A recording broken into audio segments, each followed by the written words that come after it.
Hello and welcome to FTD Talk. My name is John James and I am a writer campaigner for male victims of female perpetrated domestic violence. Today, in episode 1, we talk to Nick about his experiences within an abusive relationship. This is his story. If you can just start by telling me how you met your partner and including the feelings that you had.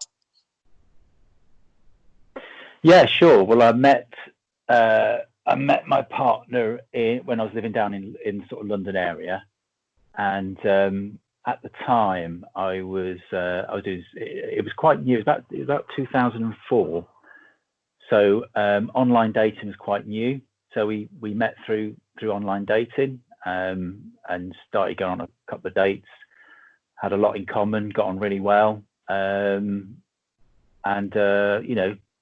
sort of just struck up a sort of friendship quite quickly, which quickly went into a relationship, and then it went from there really. But it was quite quick, on reflection. Mm-hmm. It was it was sort of 0 to 100 in sort of 10 seconds. It was we met in 2014 and we were married by 2015, so that's kind of how quick it was. Yeah.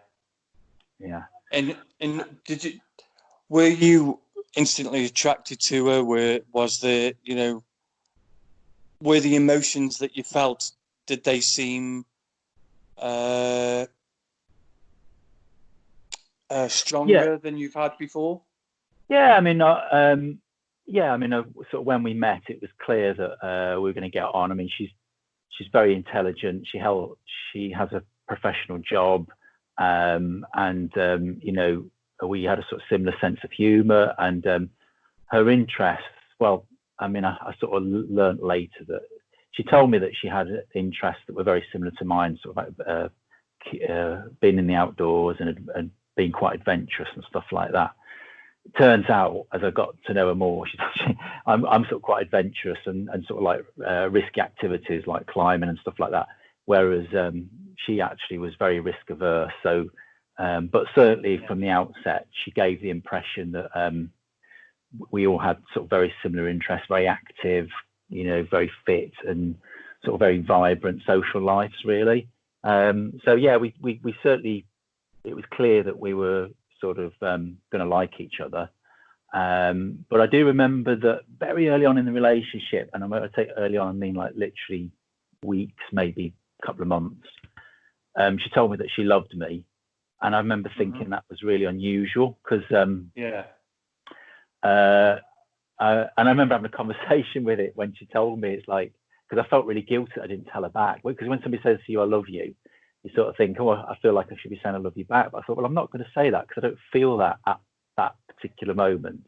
Yeah. It just felt, 2 months might sound like a long time, but actually in 2 months when you live in London, you might actually have dated 4 or 5 times in that period, half a dozen times maybe. So it felt a bit, oh crikey, that's quite unusual and a bit fast. And I remember having that conversation with her later and sort of saying, oh, well, I hope you don't, I remember saying, so I didn't say love you back, but it doesn't mean to say that I don't really like you. It's just that I'm not at that stage yet where, and, she was sort of reined it in a bit. So, oh, I'm really sorry. But yes, but I mean, certainly, as time progressed, we enjoyed each other's company and I, made the decision that we were going to sort of tie the knot. So.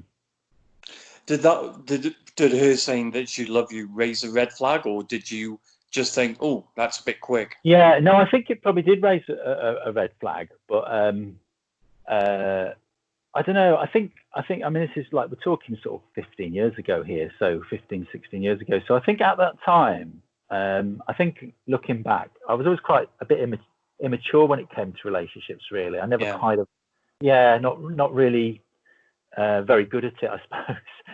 So yes, I would say it definitely was a red flag, because in as much as I can remember like raising it with her later, thinking I can't let this one lie. And so yes, it was a red flag, but not in terms of or quickly run the other direction, because at the time as well, you're sort of at the age, I was in my 30s, and you can't just keep running away from people all your life. You know, sooner or later Yeah. you've got to, you know, if there is a red flag, you don't just sort of walk. You kind of like work out if that red flag is something that's an area of concern or not. But yeah, but obviously you say red flag, that was a sort of minor red flag. But then as the relationship developed, there were more and more red flags coming up that started to appear shortly into the relationship, for sure. Well, when was the first time that you thought something wasn't quite right? Well, what happened is, so we dated a few times, and then at the time I'd got my own flat and she'd got her own flat. So then she started to sort of stay at my flat, and she was commuting to London from her flat. And I think it was like one of the first times she stayed at my flat. So we wouldn't have known each other very long. So again, it would have been like 2 months maybe. And I can't remember what caused it, but she had this flash of anger. And we were obviously talking about something. I really don't know what it was, but it would have been something really trivial. And she had this flash of anger where she lost her temper, and she kicked this box that was on the floor. It was in my flat. And I remember that in that box, there was a photograph of me and my brother. And it's like one of my favorite framed photographs. And she smashed it by kicking the box. And she was obviously immediately remorseful. And I remember thinking, crikey, I'd never experienced that, where somebody that I'd known had a sort of flash of anger like that and done that. And that really did worry me. And I remember again talking to her about it, and she sort of explained that, oh, she just lost her temper. She was very apologetic, very remorseful about the fact that she broke the picture. But yeah, that was probably the very first time I saw her lose her temper with me. And it was very, like I said, quite early on in the relationship. And it was a kind of flash. And then subsequently, she had these little flashes of anger. But again, she had a very powerful job in the centre of London. So it was always kind of, well, it's because she's stressed. She's got a lot on her plate, or a lot on her mind. And now looking back over the last sort of 14 years, there was always a reason. She always had a reason why she got angry, or struck out, or said things. Did you take those reasons at face value? Did you just automatically believe that was the reason that she had these flashes of anger? Yeah, I mean, I think it became clear, sort of like as these flashes occurred. I kind of sort of interpret it as like a bit of an anger management issue. And yes, I suppose that she's putting it down to sort of stress and things like that. And so yeah, I kind of probably did readily accept it, because obviously outside these flashes of anger, she was always okay and pretty nice. And like I said, we got on really well and were attracted to each other, and the relationship was otherwise pretty good. We both had decent jobs, we had decent places to live, we had quite a bit of money between us, so we could do nice things. So yeah, sort of in the early days, I just put it down to she just had a short temper, basically. When did you realize that it was abuse? Yeah, that's an interesting one, because it was definitely a slow burn. So she'd have these flashes, but these flashes would get gradually worse. And again, it wasn't that. So like, for example, I can remember one time we ran at her flat, and she had a bit of a go at me for not washing up. And I remember thinking, she'd cooked dinner, and I remember thinking, actually, that's a fair point. She's cooked dinner and I haven't offered to wash up, and that's a bit remiss of me. I think it's like, might have been the first or second time she cooked dinner for me. So again, it's early on in the relationship. And she got a bit angry with me, but I didn't think much of it, because I thought, well, she's entitled to get a bit cross with me. Most girlfriends might do if you were, a bit slobbish about, fair shout. I basically thought it's fair comment. She's having a go at me for not washing up. And so I did. So I washed up.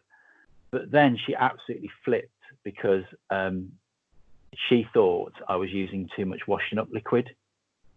Wow. So I was washing up, So I'd done what she'd asked to wash up, but now she was having a go at me because I was apparently using too much water. And I remember just thinking, this is really weird. She's getting really angry with me because I've apparently used, and then, you know, I've washed up loads of times, and you know, I know how much washing up liquid to use, but she just thought I was using too much, and she got really angry about that. And I remember just thinking that was that was another red flag. But then, and then shortly afterwards, she had the first physical attack where she got violent with me, and that was really scary. And because when she got angry, her face would change. And it's like, the best way I can describe it is a bit like The Exorcist. You know, when when the girl, her eyes sort of go and sort of, and she'd go into this sort of like, it was like a bit like schizophrenia or something. She'd just become this different person, and she'd have this face on, and I just thought, oh no, here we go. So you kind of like almost see it coming, because you know that she'd lost the plot. And then she attacked me this once. I don't remember it was over, but it would be, and I've just said to you about the washing up liquid was something, so it would have been something about something I'd done, or she used to get really irate with me something minor. Something really that most normal people would probably describe as minor. And she just kicked, and she was kicking and punching me.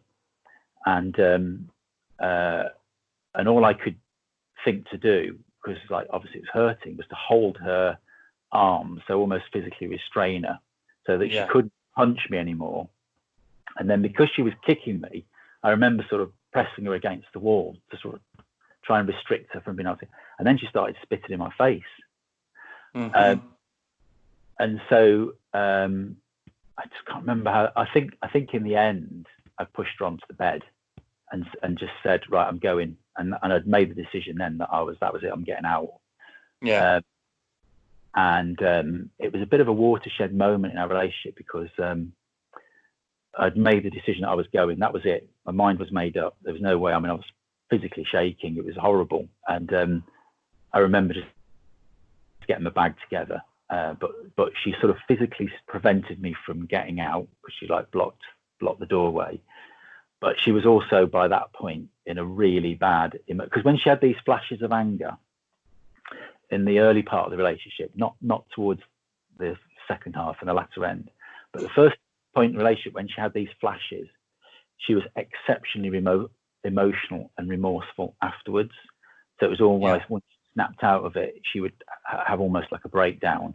And so at this point, after she'd attacked me and I said that I was leaving, she was like an absolute wreck, you know, in terms of crying. And so I was faced with this obstruction. So in other words, if I was going to get out, I was going to have to physically do something to get around her, which I didn't fancy doing.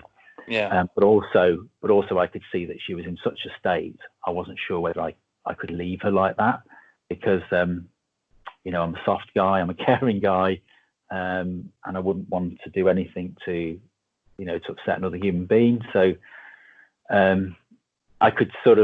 I went from saying in my brain, I've got to get out, and I need to get out of this relationship.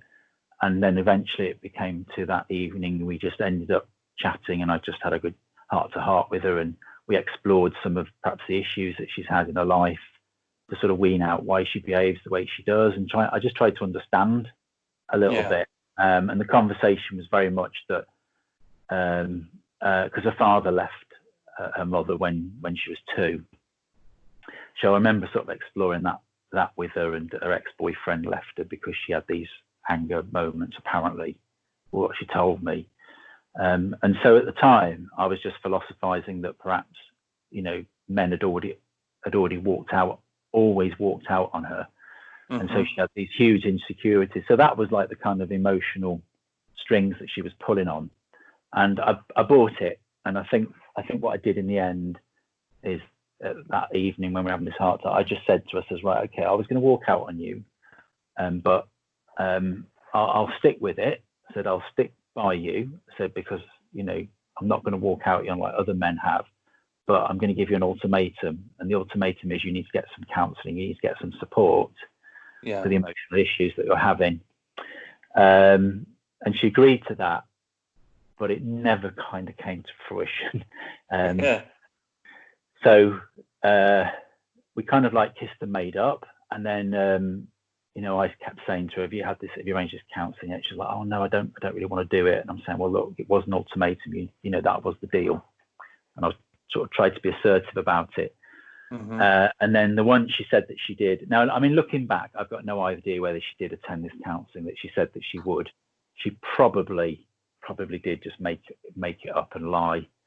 But when I pushed her on it, she said, oh, I've got this counselling appointment, and then it was after work or something. And then I remember afterwards asking her how it went, and she was very coy about it. And she said, oh, you know, I've been told that I've got anxiety. It's all to do with anxiety. It's to do with stress and anxiety. But please don't make me go again. It was horrible. I don't want to do it. I don't want to do it. And I just kind of relented and said, okay, well, you know, at least you went, and, you know, you've got, naively, I just sort of accepted that and left it was. But the problem didn't go away, you know, and her outbursts got gradually worse, probably. Well, not so much worse. She's always consistently been verbally and physically abusive towards me. But I think what got worse over the years is, at the start, as I've just described, she was very emotional and remorseful about what happened and why it happened. But then over time, it became very much like I was the problem. It became that she was like it because I made her like it. And she ceased to be remorseful and sorry. And that became a great mental strain for me, because that's when the gaslighting started, really. Because when somebody's remorseful, they're basically accepting that they did something wrong, and whilst it's still very unpleasant on the receiving end of her anger or her violence, if at the least she's remorseful, then, you know, you've got some basis on which to move forward because she's accepted. But once that remorse had gone, and it was actually flipped, in other words, rather than being remorseful, there was a sustained anger towards me, and an expectancy that I should apologize. So if, for example, she kicked or gouged me or something and physically hurt me, if later on that evening or the following day I'd try and reason with her and sort of say, look, you know, you can't do this to me. She would be utterly, you know, flippant about it, and very much kind of, well, if you hadn't have stressed me out, or if you'd have done as I told you, I wouldn't have had to have done it. And that was genuinely what she used to present. Or she'd turn the story around. You know, I would say to her, look, you know, you attacked me last night. You know, you can't do that. And then she would just say, well, you attacked me. And it's like, well, I didn't, did I? And she was going, and then she would say, well, you've bruised me. And I'd be like, well, you're bruised because you kicked me so hard. You've bruised your legs where you've kicked me, and I've tried, you know. And so that's kind of how it panned out. So did you not fall for the gaslighting then? Did you keep a sense of the reality, or did eventually you slip into her reality and blame yourself? It's a really good question. A bit of both, because part of the gaslighting was like, I would say to her, you know, this isn't normal, and she would try and say that it is, you know, or she'd say like all couples have fallouts, and, you know, it's quite normal. And so again, I would always, you know, prior to this relationship, I did have a sort of 4-year relationship with somebody who wasn't abusive. But other than that, I'd not really been in any other long-term relationship. So like part of me used to think, well, yeah, maybe, you know, people do say, it's a bit like, I always think of like, you know, like the old music hall comedy, like people like Les Dawson and stuff, and they would say, wouldn't they? There'd be jokes about all the misses, like, you know, I'm gonna get her right back when I get her, you know. So then you start to think, oh, maybe it is normal then, maybe it is, or, you know, sometimes I would think, well, perhaps I need to manage it better, or so there was a bit of that questioning myself, but at the same time, deep down always knowing that it wasn't right. And I think sometimes I kind of accepted the gaslighting more because it was just a reason that I could bury it in a hole, just carry on, rather than actually dealing with it head on. Because the reality of dealing with it sometimes was more scary than the actual abuse, if that makes any sense. It might sound a bit bizarre, but it's kind of like, the situation I was in is, once you're married, that's sort of, I'm an exceptionally loyal person. So, and I'm a Christian as well. So if I go into a church and make a vow that I'm marrying somebody, in sickness and health, better for worse, etc., then it's not, once you've made that tie, I'm not the sort of person that's just going to say, oh, well, it's all getting a bit too difficult for me, I'm going to walk out.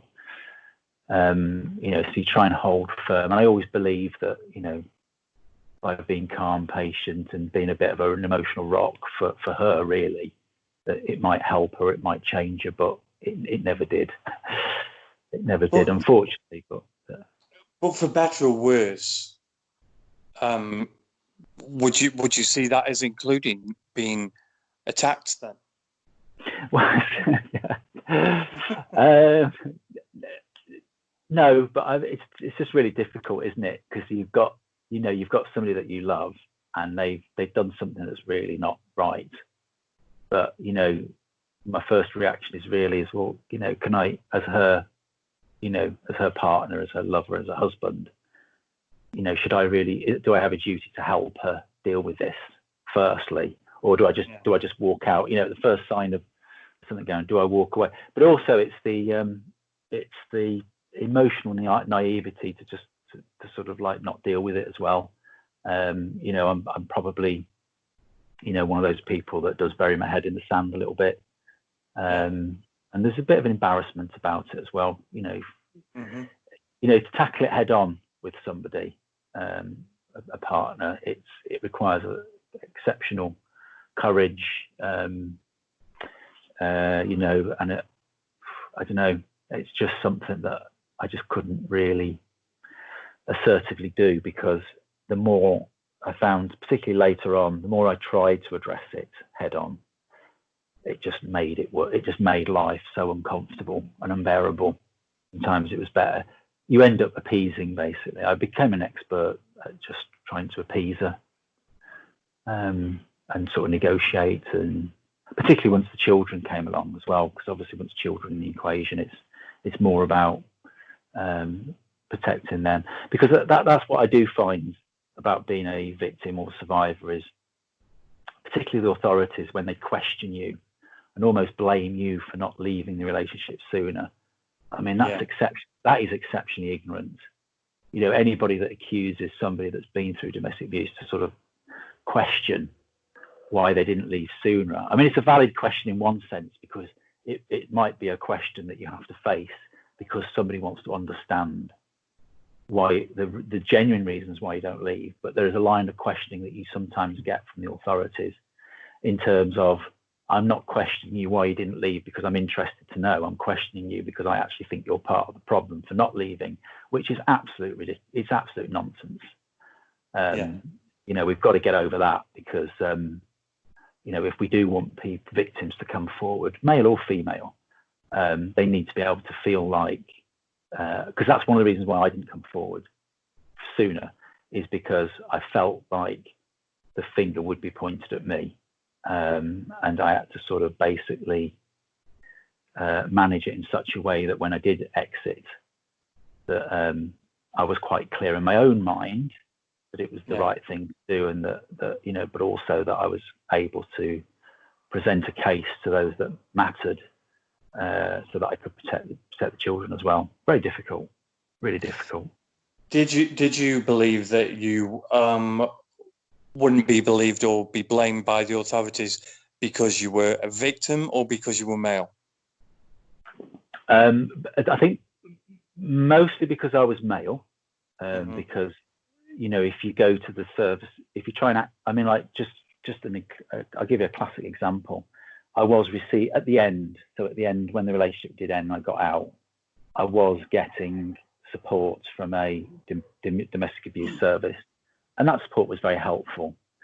But every time I went to the organisation to get my one-to-one support with the caseworker, I was surrounded by posters about women getting beaten up. And in fact, I remember there was an effigy of a woman in a wedding dress actually in the foyer, and the motto next to it was, "It's never right to hit a woman." And I just remember every time I walked in thinking, well, it's never right to hit anyone, is it? You know, exactly, man, woman, or child. So, but then also, John, one of the things I think is really important to know is 10 years ago, it was approximately 10 years ago, I did find the courage to go to the police. So this is kind of in again, fairly early on in the marriage. And, you know, this is when children were on the scene, and my second child was an infant at the time. Yeah. And my what is now my ex-wife actually assaulted me while I was holding the baby. So she was kicking and punching me while I was actually holding my second son in my arms. And that's when I thought, I've got to do something about this. So I did go to the police, and this will just astonish you what I was told. So I went to phoned the local domestic abuse unit at the local police station, and I spoke to a male police officer, and he basically said to me, his exact words were, he gave me some advice, and it was useful, and obviously once you verbally share something with anybody, it always makes you feel better. So it was useful in that sense. But he was effectively saying to me, well, what he did say is, he said, well, first and foremost, he said, what you need to understand is our policy is that we always arrest the male. So if you call us to your house... He actually said that? Straight up. Yeah. No, honestly, he said, no, and I think it genuinely was the policy back then. This was I mean, I won't tell you what the constabulary was, but it's not my local one now. But I genuinely think it was back then a policy that the male must be removed from the household in all domestic abuse. I mean, I'm an ex-police officer myself, so I've got a lot of friends that are in the police service. And they can validate this. That back then, that, you know, there were sort of circulars and memos that dictated this, that the way to deal, because obviously the message is, and think about 10 years ago, the message was that domestic abuse really was male was the perpetrator and female was the victim. Yeah. And so their policy was, so if I'd have phoned up 999, for example, and said, look, I'm being assaulted by my missus, what they would have done is the first thing they would have done would remove me from the household, probably arrested me subject to what she would have said. And, you know, that's kind of how it would have panned out. And the other thing he said to me as well, and I've got the quotes because I remember putting in a statement that I had to make for other issues. He said to me that by calling the domestic abuse support unit is not a get out of jail free card, quote unquote. What he was basically saying to me is, if it turns out you're the perpetrator, don't think you're going to get treated any lighter because you've now called us.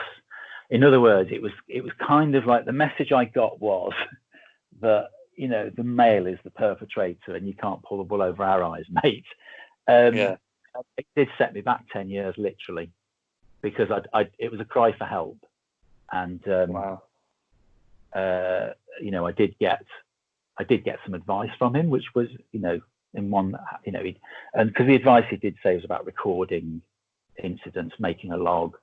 And I did start to do that as a spin-off from that. So it wasn't a complete waste of time, but it was not great to be, you know, it made me realize that if I was going to call time on the relationship, it was going to be an all or nothing. It wasn't going to be a halfway. It was going to be a devastating end to the relationship. It was going to be the police were going to come round. I was going to be taken away. The kids would be, you know, screaming and upset. And then I'd be in some sort of monstrous custody battle. And so I made the decision that certainly at that time, it was more protective of my children for me to remain in the relationship and be there to manage her behaviour than it would have been for me to have left. Now, there might be people that listen to that and think, well, actually, that's not right. But trust me, I'm a rational guy, I'm intelligent, and that's the decision that I made. But the problem you've got is that once you do get out, you're faced with authorities and services that don't share that view. And unfortunately, that's where education will serve a lot of these services better, because they clearly haven't got under the skin of what it feels like to be a victim. If they think that you can just, a classic example, John, let me give you an example of why the services really don't have this right. So obviously at the end, after 14 years of this, in the end, when I do end the relationship, I do self-refer to social services. So this is while I'm in the relationship. I self-refer to social services. Yeah. So this would have been, I think, July 2018, I think we're talking about. They didn't record that referral. So imagine I'm a man, I've phoned them up and I've told them that I've got 3 children and that there's abuse going in the home towards me and the children. And that abuse is both physical and verbal. And they never recorded that. They never made a recording of that. So later on, when I'm in a custody battle with my ex, when social services do their report, there's no reference to me self-referring at all in July. And they even put in their reports, they even criticise me as being complicit in the abuse by not acting sooner. So that's kind of what you're facing. And this is the trouble, you see, when you should be able. That's why it was so frightening and takes so much courage to leave, because when you do leave, the battle is just beginning. The actual leaving. It actually turns out that the leaving, whilst it felt really difficult because it took 14 years to actually do it, the leaving actually on reflection wasn't that difficult to do, but it's all the other stuff that comes with it. And that's why good support.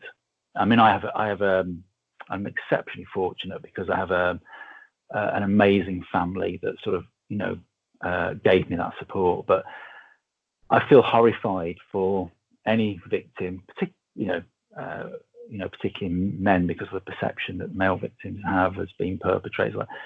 I recognise that some people wouldn't have the support that I have, wouldn't have the family around them that I have, and I just think to myself, goodness, what would I have done if I hadn't got the friends and the family that I had?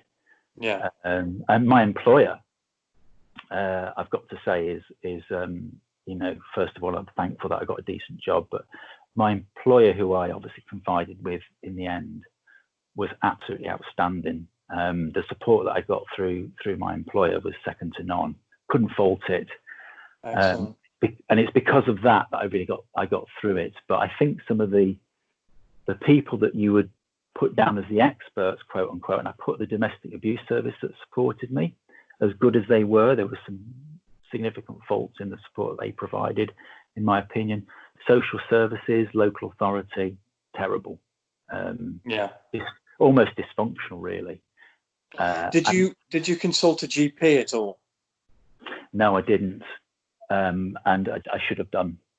And I would certainly advise anybody that is suffering that they should really see their GP. They should do that, because it's a confidential and very safe way of sharing, and that it doesn't have to be a physical issue, does it? It could be a psychological, mental, emotional issue. Yeah. You can still see your GP, and I think, on reflection, I should have done that. But I think what stopped me is, once you do sort of formally report, so like going to a GP, for example, you're not quite sure, like, whilst it's confidential, you're never quite sure, like, legally what their obligations are. And because obviously you're reporting something that involves children, what I was conscious of back then is that as soon as I report this, it's almost like you flick the switch. Yeah. You almost set off a sequence of events, inevitable events that might happen. And that's certainly one of the criticisms I have of social services, because when I did report to them, and I spoke to, it was actually a male social worker, but again, he was like, the way he was trying to deal with it was just unbelievable. So, when I spoke to him about what was going on, the first thing he said is, right, I need to speak to your missus then. And I says, what? He He says, well, I need to. I said, what do you mean speak to her? He says, well, I need to come round and have a word with her about what's going on. And I said, you can't do that. I said, do you realise what will happen to me if you do that? You know, a social worker comes to my house and starts speaking to her. I said, you will put me and the children at like a huge risk. Yeah. But he couldn't see it. He couldn't see it. Oh, well, you know, and then he'd sort of leave it. He'd go, okay. And then a few weeks later, he'd phone me up and says, have you done anything yet? And I says, well, I'm meeting with support services about a safety plan. And he would get like really arsy with me and say, well, you haven't done anything, so I'm going to phone her up. And he actually got in touch with my school to get hold of the phone number of my missus. And I was like, I remember at work at the time. Oh my God. It's like, what, you know, do these people have no idea about safety planning, like safe planning for an exit from it? And this guy, like the social worker, was like causing havoc. And I remember having to phone him up at work, and again, like physically shaking and going, like, mate, don't phone the missus up. And I says, you're just like, you don't understand what sort of events you'll trigger by doing that. You'll put me in like, I won't be able to go home tonight if you do that. And it's just like, you just beggars belief that you have to, Wow. you know, have these conversations with people who supposedly should know what to do. But again, it all feeds into that narrative that you're not really believed. Yeah, you kind of feel, or does the social worker think that I'm just calling him because it's a defense mechanism? Perhaps I'm a narcissist, and my way of dealing with this is that, you know, I'll call social services. And I think they actually put that in their report as well, because they something on the lines that it was point scoring by calling them up. Oh my God. And what I should be saying to you, John, is I should be saying to you, no, people need to go to social services because they'll support you, and it's like, you know, you'll get expert help. But you know, the experience that I had is like, well, it can work against you, and it's like, it's so bizarre. You know, it shouldn't be saying that. Shouldn't be saying that about a publicly funded body that's there ultimately to protect its citizens. You know, and wreaking that sort of havoc and mishandling what is a victim of domestic abuse. So there we go. Was your partner actually violent, or either physically or verbally violent with the children? Yes. Yeah. I mean, she was certainly more violent, more physically violent with me, but in terms of verbal abuse, we all got it, basically, me and the kids. But yeah, occasionally, like, you know, when she lost her temper, all the rules went out the window, really. So yeah, there were occasions when I mean, you can legally chastise your children, but obviously if that chastising your children goes beyond, I mean, she wasn't in control of herself, really. So yeah, there were times when she chastised the children, either you know, physically pushing, pulling. A couple of occasions she did gouge the eldest child's hand and cause some markings. I mean, I remember when she did that. I mean, again, having a heart-to-heart with her on that one, and saying that you know, we need to go to social services about this. And because I was saying, look, you know, he's going to go into school and there's marks on him, you know, and any teacher worth of salt's going to pick up on that, and they're going to want to know what's going on. I said, and I'm not going to lie, I'm going to tell the truth. So we should proactively go to social service and tell them what's going on. But she wouldn't have it, because she would blame me. Basically, she'd say it was my, you know, it's because I pushed her into doing it, or she'd find some way of spinning it onto me. How did your feelings change towards your partner? Well, obviously, gradually it turned to, you know, sort of love part went out the window, and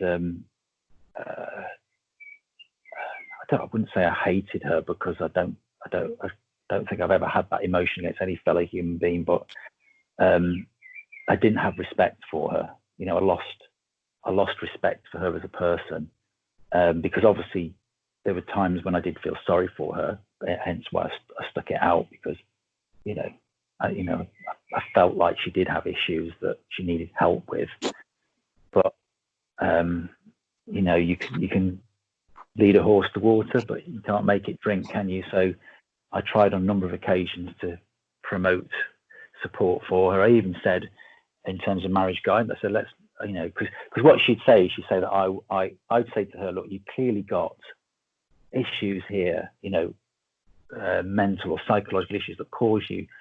And then, but she'd flip it on me. She'd say, well, you're the one with the mental issues, not me. So then I would say to her, I said, well, I'll get help then. I said, if that's what you think, I said, I'll happily go to counselling. I said, but you need to come with me. We need to go together. You know, let's go to marriage guidance or something. But I could never get to agree to do it. Do you think that is because she believed that when she got there, you would tell the truth, and then she'd be shown as the liar? Yeah, the mask and the abuser. Because she was very. You see, I learned as well later on in the relationship, and particularly when I spoke to the social worker about anger management. You know, because I was putting a lot of her behaviour down to she just had anger management issues, but actually, and this is where I realised it was coming to the end, is when I realised that actually, it couldn't be anger management, because if it was anger management, she would flip at work because she had a stressful job. So she'd be at work. People with anger management can't control their anger. That's what anger management is. But actually, she could control her emotions exceptionally well. And I learned that basically what she could do is control her emotions to her advantage. So obviously at work, she would be exceptionally in controlling social situations with all the people present. She was very charming and wouldn't sort of overtly lose her anger with the children. But then behind closed doors, she was a completely different beast. So I actually started to recognize that actually it wasn't anger management, because she was able to actually manage her emotions exceptionally well. Yeah. Situations. So it was almost like her anger was a weapon that she chose to use at moments that just suited her.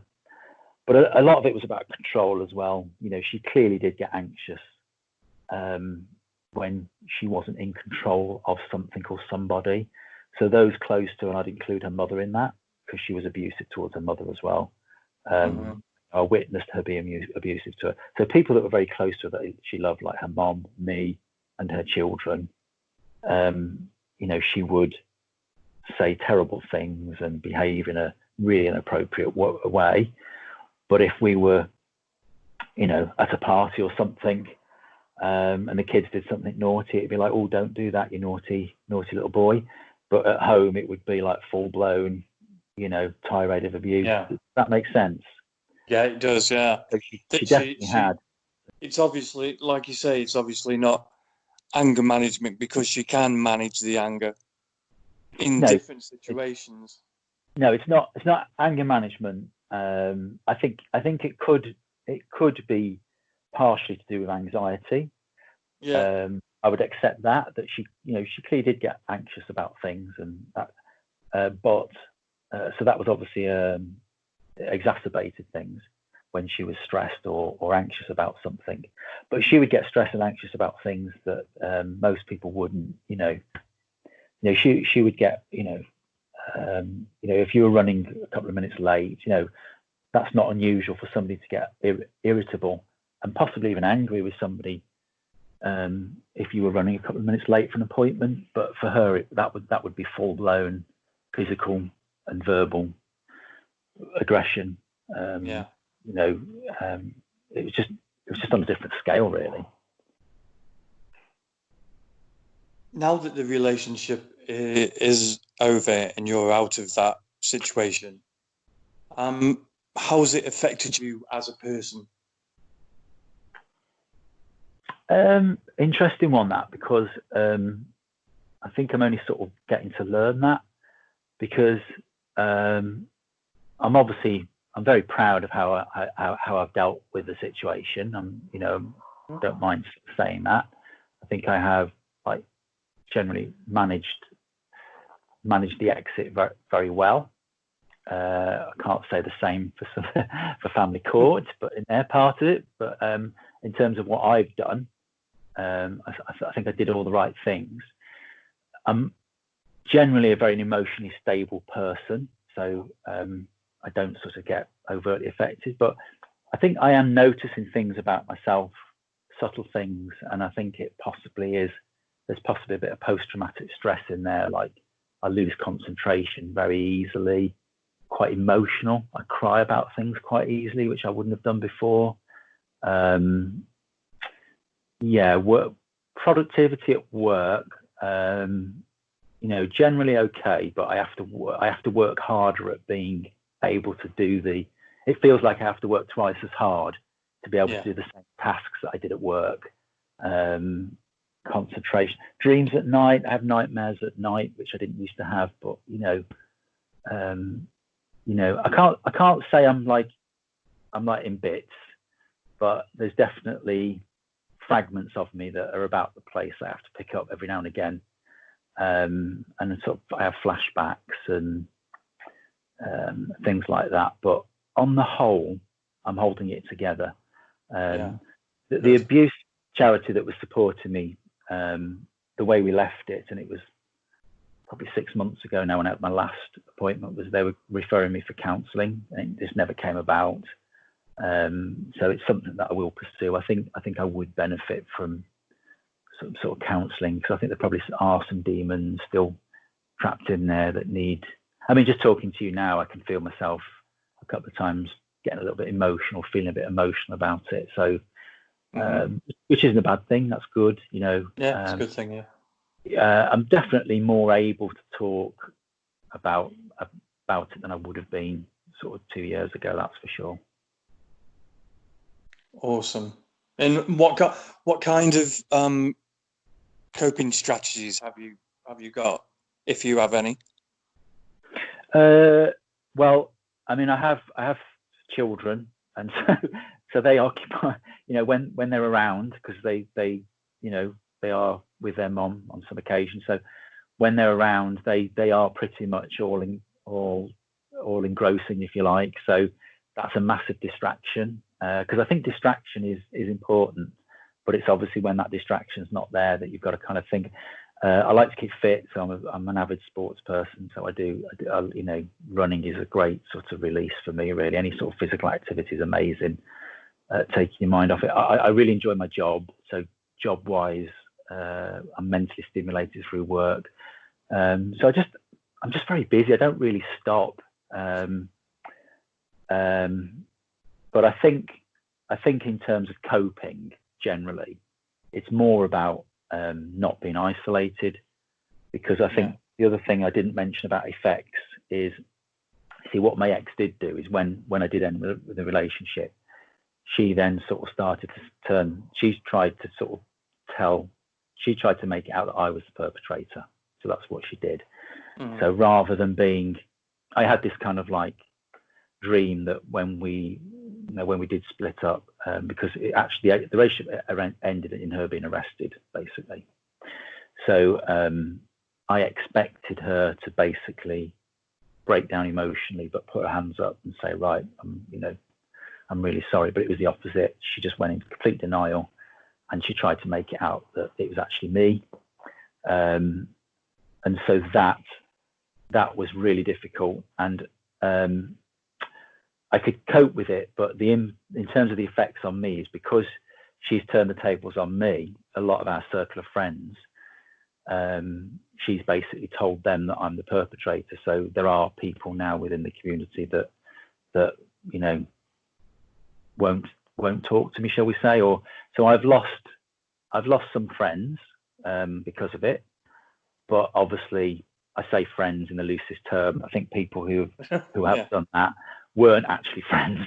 The friends within the community that were quote unquote proper friends then have been wonderful. And I think, like I said, anybody that does decide to exit a relationship, one thing they need to be very careful of is isolation. That you feel isolated when you're in an abusive relationship because you're trapped. You're basically a prisoner in your own home. So that brings with it a form of isolation. But then when you leave the relationship, there's a different form of isolation that you suffer. Yeah. And there was a kind of feeling, again, because like there's police involvement, there's social work involvement, there's family court involvement. You're so engrossed, and obviously you've got children, you're so engrossed in all those things and work, because you sustain a job at the same time. You've got absolutely no time for social life, obviously, so social life becomes really bottom of the rung. So for a good few months, a number of months, almost a year, I wasn't really socializing with anybody other than my very close family and friends. And so you become quite rapidly isolated from others. And obviously, you can never get away from the fact that people probably always will look at me with a bit of suspicion now, that they'll never quite get and understand. And I just have to accept that. It's difficult. That's difficult. So, sometimes it's I have to talk myself into rising above it. But that's it's a factor that sometimes you might not recognize or realize. But that isolation post-event can certainly be a factor. And I know that you said you felt, while talking to me, you felt emotional at times. But how do you feel in yourself answering questions about it now? I find it really cathartic to talk about it, John, if I'm honest with you. So if I do get emotional, that's just got a love coming out, really, because I'm reflecting basically on something that's not just affected me, it's affected sort of my children as well, and how they feel. So I'm not just thinking about myself. So inevitably, there's still there's a lot of emotion tied up in with it all, but it's not necessarily a bad thing, is it? It needs to come out, and that's how I feel about it now. It's better that it does, like I said, it is good to talk about it, but also I'm keen to share my story, because there'll be somebody out there that will be going through what I've gone through. Not necessarily exactly the same, but the emotions and the patterns of behavior, they're all very similar. When I've listened to other survivors' stories. And this is what I don't get, John, about, there's a lot at the moment going on with this new domestic abuse bill, and there's a lot of focus on women being victims. And that's fine, because they are. But I think it's really like skewing the debates, because the reasons that my ex abused me, she didn't abuse me because I was a man.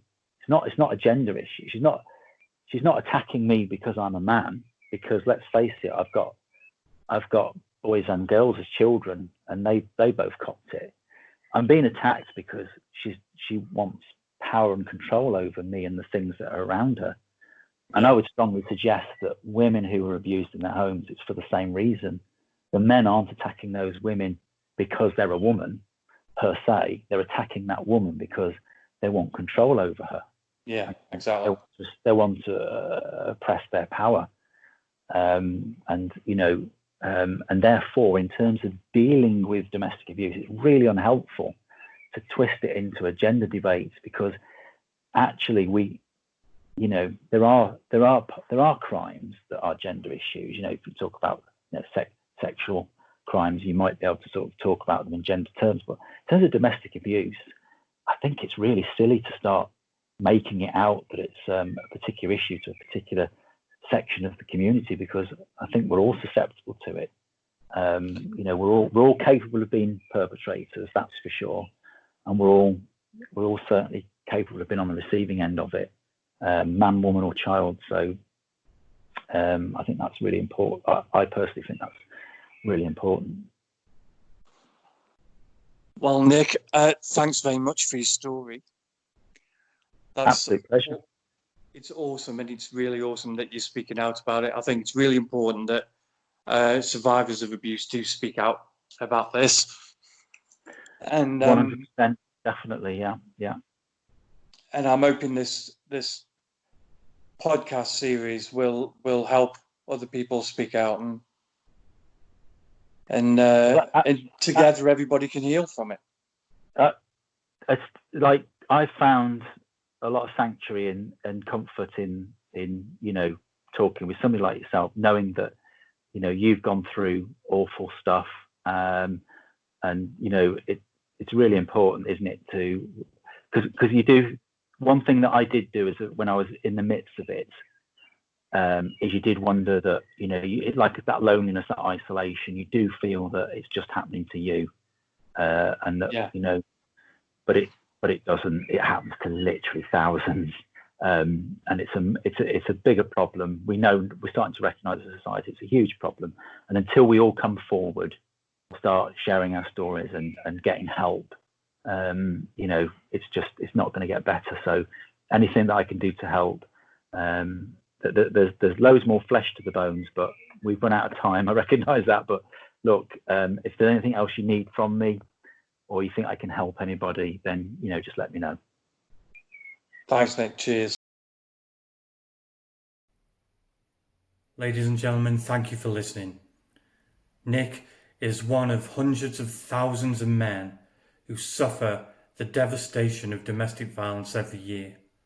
FTD Talk is a safe and secure platform at which you, the male victim of abuse, can speak out. I hope that many more people like Nick will be brave enough to appear on the show and speak out. It needs to be done. Silence no more. Take care until next week. Peace.